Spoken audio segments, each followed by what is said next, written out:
এই দেখো সিমগুলোকে একটু নুন দিয়ে জল দিয়ে সেদ্ধ করে নেব। কড়াইতে বসিয়ে দিয়েছি, একটু ঢেকে দিই। ঢেকে দেওয়ার পর সিমগুলো সেদ্ধ হয়ে যাবে। সিম সেদ্ধ হয়ে গেছে। প্রথমে সিমটাকে কেটে ভালো করে ধুয়ে তারপর নুন জল দিয়ে সেদ্ধ বসিয়েছিলাম। দেখো সিম সেদ্ধ হয়ে গেছে। কড়াই তেল দিয়ে দিয়েছি, তেলের মধ্যে কালো জিরে ফোড়ন দিলাম। তারপর দেখো এখানে হচ্ছে পেঁয়াজ কুচি দেবো।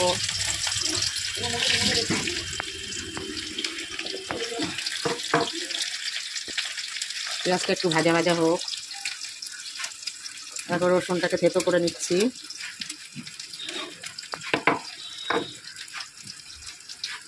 একটু রসুন কুচি দিয়ে দিলাম।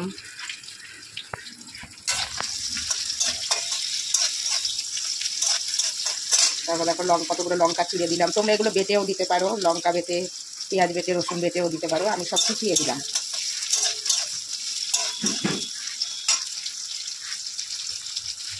এবার একটু অল্প নুন দেবো, যেহেতু সিম সেদ্ধ করার সময় একটু নুন দিয়েছিলাম। একটু হলুদ দিয়ে দেবো।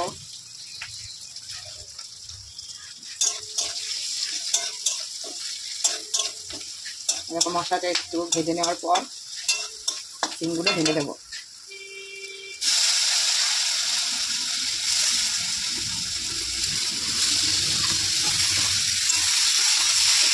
এটা সিম ঘন্ট বা সিম বটিও বলে কেউ।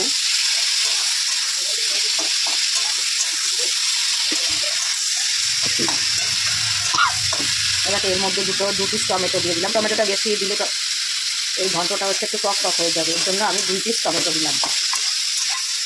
এবার এইভাবে দিয়ে এটা অনেকক্ষণ ধরে এইভাবে নাড়াতে হবে, এইভাবে চেপে চেপে নাড়াতে হবে।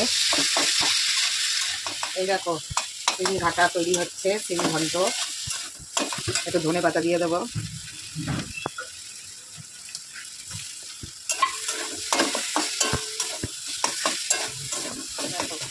রেডি হয়ে গেছে সিম ঘন্ট বা সিম বটি।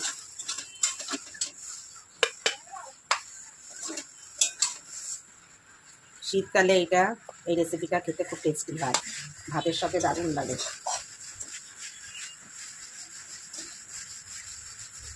দেখো